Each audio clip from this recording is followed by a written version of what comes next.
اعوذ باللہ من الشیطان الرجیم بسم اللہ الرحمن الرحیم۔ بہت بابرکت ہے وہ اللہ جس کے ہاتھ میں بادشاہی ہے اور جو ہر چیز پر قدرت رکھنے والا ہے، جس نے موت اور حیات کو اس لیے پیدا کیا کہ تمہیں آزمائے کہ تم میں سے اچھے کام کون کرتا ہے، اور وہ غالب اور بخشنے والا ہے، جس نے 7 آسمان اوپر تلے بنائے۔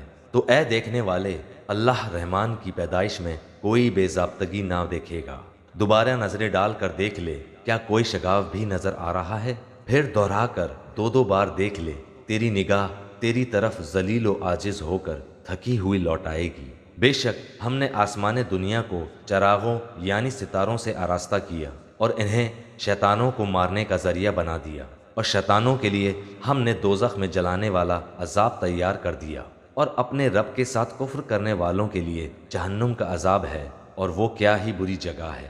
جب اس میں یہ ڈالے جائیں گے تو اس کی بڑے زور کی آواز سنیں گے اور وہ جوش مار رہی ہوگی۔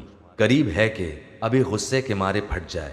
جب کبھی اس میں کوئی گروہ ڈالا جائے گا، اس سے جہنم کے داروغے پوچھیں گے، کیا تمہارے پاس ڈرانے والا کوئی نہیں آیا تھا؟ وہ جواب دیں گے، بے شک آیا تھا، لیکن ہم نے اسے جھٹلایا، اور ہم نے کہا کہ اللہ تعالیٰ نے کچھ بھی نازل نہیں فرمایا، تم بہت بڑی گمراہی میں ہی ہو۔ اور کہیں گے کہ اگر ہم سنتے ہوتے یا عقل رکھتے ہوتے تو دوزخیوں میں شریک نہ ہوتے۔ بس انہوں نے اپنے جرم کا اقبال کر لیا، اب یہ دوزخی دفع ہوں، دور ہوں۔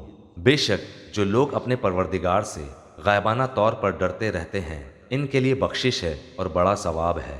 تم اپنی باتوں کو چھپاؤ یا ظاہر کرو، وہ تو سینوں کی پوشیدگی کو بھی بخوبی جانتا ہے۔ کیا وہی نہ جانے جس نے پیدا کیا، پھر وہ باریک بین اور باخبر بھی ہو؟ وہ ذات جس نے تمہارے لیے زمین کو پست اور متی کر دیا تاکہ تم اس کی راہوں میں چلتے پھرتے رہو، اور اللہ کی روزیاں کھاؤ پیو، اسی کی طرف تمہیں جی کر اٹھ کھڑا ہونا ہے۔ کیا تم اس بات سے بے خوف ہو گئے ہو کہ آسمانوں والا تمہیں زمین میں دھسا دے اور اچانک زمین لرزنے لگے؟ یا کیا تم اس بات سے نڈر ہو گئے ہو کہ آسمانوں والا تم پر پتھر برسا دے؟ پھر تو تمہیں معلوم ہی ہو جائے گا کہ میرا ڈرانا کیسا تھا، اور ان سے پہلے لوگوں نے بھی جھٹلایا تھا، تو دیکھو ان پر میرا عذاب کیسا کچھ ہوا۔ کیا یہ اپنے اوپر پر کھولے ہوئے اور کبھی کبھی سمٹے ہوئے اڑنے والے پرندوں کو نہیں دیکھتے؟ انہیں اللہ رحمان ہی ہوا میں تھامے ہوئے ہے، بے شک ہر چیز اس کی نگاہ میں ہے۔ سوائے اللہ کے تمہارا کون سا لشکر ہے جو تمہاری مدد کر سکے؟ کافر تو سراسر دھوکے ہی میں ہے۔ اگر اللہ تعالیٰ اپنی روزی روک لے تو بتاؤ کون ہے جو پھر تمہیں روزی دے گا؟ بلکہ کافر تو سرکشی اور بدکنے پر اڑ گئے ہیں۔ اچھا وہ شخص زیادہ ہدایت والا ہے جو اپنے منہ کے بل اوندھا ہو کر چلے، یا وہ جو سیدھا پیروں کے بل راہ راست پر چلا ہو؟ کہہ دیجئے کہ وہی اللہ ہے جس نے تمہیں پیدا کیا اور تمہارے کان، آنکھیں اور دل بنائے، تم بہت ہی کم شکر گزاری کرتے ہو۔ کہہ دیجئے کہ وہی ہے جس نے تمہیں زمین میں پھیلا دیا اور اس کی طرف سے تم اکٹھے کیے جاؤ گے۔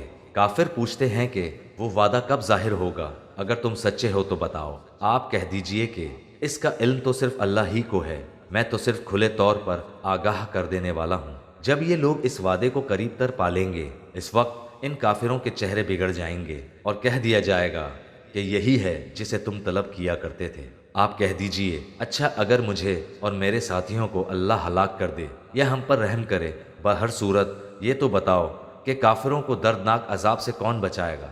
آپ کہہ دیجئے کہ وہی رحمان ہے، ہم تو اس پر ایمان لا چکے اور اسی پر ہمارا بھروسہ ہے۔ تمہیں عنقریب معلوم ہو جائے گا کہ سرہی گمراہی میں کون ہے۔ آپ کہہ دیجئے کہ اچھا یہ تو بتاؤ، اگر تمہارے پینے کا پانی زمین میں اتر جائے تو کون ہے جو تمہارے لیے نتھرا ہوا پانی لائے؟ ابھی ہمارے اس چینل کو سبسکرائب کریں اور بیل آئیکن کو ضرور کلک کریں تاکہ آپ کو ہماری تمام ویڈیوز بر وقت ملتی رہیں۔